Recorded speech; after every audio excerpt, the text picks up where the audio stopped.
सूरज चव्हाण यांना छावा संघटनेच्या प्रदेशाध्यक्षांना मारहाण करण्याचं प्रकरण भोवलं। राष्ट्रवादीच्या युवा शाखेच्या प्रदेशाध्यक्ष पदाचा राजीनामा देण्याचे आदेश। अवघ्या 24 तासांमध्ये पक्षाकडून कारवाई।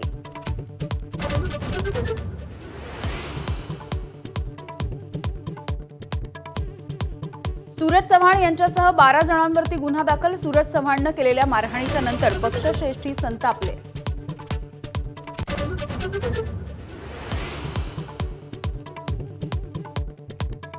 कृषी मंत्री कोकाटे आणि सूरज चव्हाण यांची राष्ट्रवादीकडून गंभीर दखल। योग्य कारवाई करणार असल्याचं सुनील तटकरे यांच्याकडून स्पष्ट।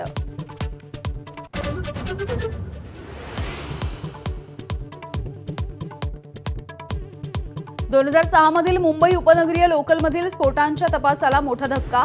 5 जणांची शिक्षा आणि 5 फाशीची शिक्षा आणि 7 जन्मठेप मिळालेले सर्व दोषी निर्दोष।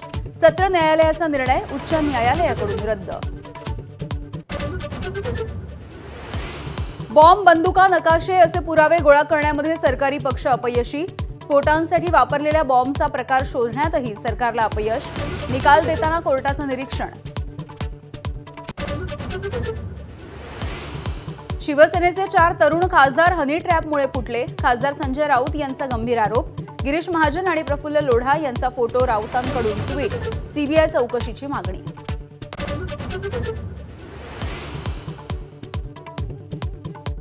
सुप्रीम कोर्टाने काढले ईडीचे वाभाडे। राजकीय पक्षांना त्यांच्या लढाया मतदारांमध्ये लढू द्या, तुमचा वापर होऊ देऊ नका असे निर्देश। मला महाराष्ट्रामध्ये आलेले अनुभव चांगले नाहीत अशी सरन्यायाधीश भूषण गवई यांची टिप्पणी।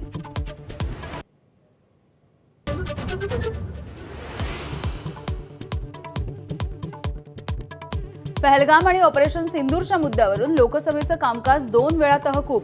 राजनाथ सिंहांना बोलू देता मला का नाही असा राहुल गांधी यांचा सवाल।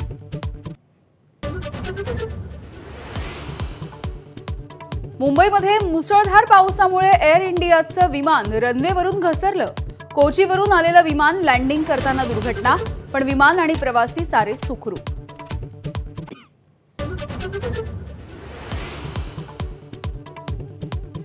नितीश कुमार रेड्डी इंग्लंड विरुद्धच्या उरलेल्या 2 कसोटींमधून बाहेर। अर्शदीप सिंग 4थ्या कसोटीमधून बाहेर। अंशुल कंबोजचा टीम इंडियामध्ये समावेश।